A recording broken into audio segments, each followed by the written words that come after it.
Larunbateko ekitaldi hau ondarea bertatik bertara programaren barruan dago. Astebukaera honetan gure ondarea ezagutzeko aukera dago.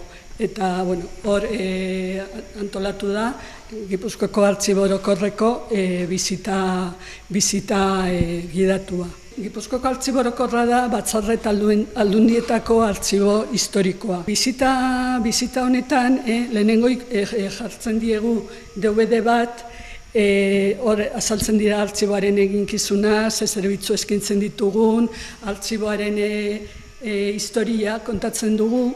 Gero sala honetan erliebe batzuk daude, erliebe hauek 16. mendearen bukaerakoak dira, eta erliebe hauen bitartez kontatzen dugu artxiboaren historia eta Gipuzkoako armarriaren bilakaera.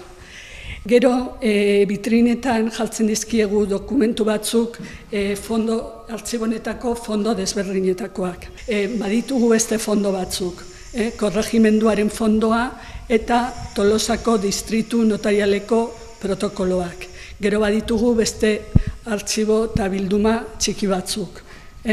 Orduan, bitrinetan jartzen diegu ikusteko fondo desberdinetako dokumentu batzuk. Egiten dugun lan teknikoaren azalpena emate zaie, eta hortarako erakusten dizkiegu jatorrizko dokumentu batzuk. Lan teknikoa esaten dugunean, dokumentuak sailkatu, antolatu,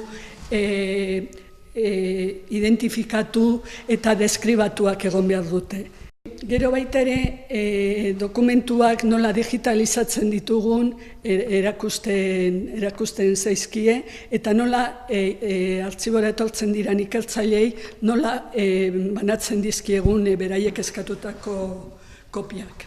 Eta gero ja izango litzake artxiboko bisita.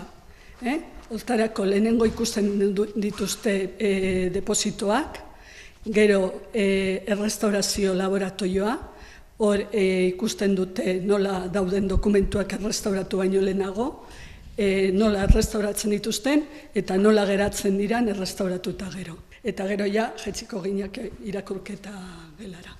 Larunbatean bi bisita daude, lehenengoa izango litzake 11etan euskeraz, eta bigarrena 12etan gazteleraz.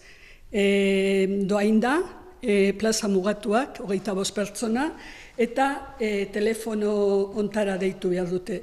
943-41-52-62. Orduan hor, badaude gure arbasoen testamentuak, ezkontz-kontratuak, baserrien erosketak, salmentak, obra kontratuak, informazio asko dago. Eta korregimenduaren fondoan adibidez, dakaskigu juizioak bigarren instantzian, Gipuzkoa osokoak, eta 40.000 juizio baino gehiago, eta hor ere informazio asko dago gure arbasoena. Baita ere ditugu kaparetasun espedienteak, orduan pertsona bat noski badaude ikertzaileak, unibertsitateko ikasleak eta, baina hortatik aparte jende arrunta bere familiaren historia nahi baldin badu, edo bere baserriaren historia, artxibo honetan informazio asko dauka.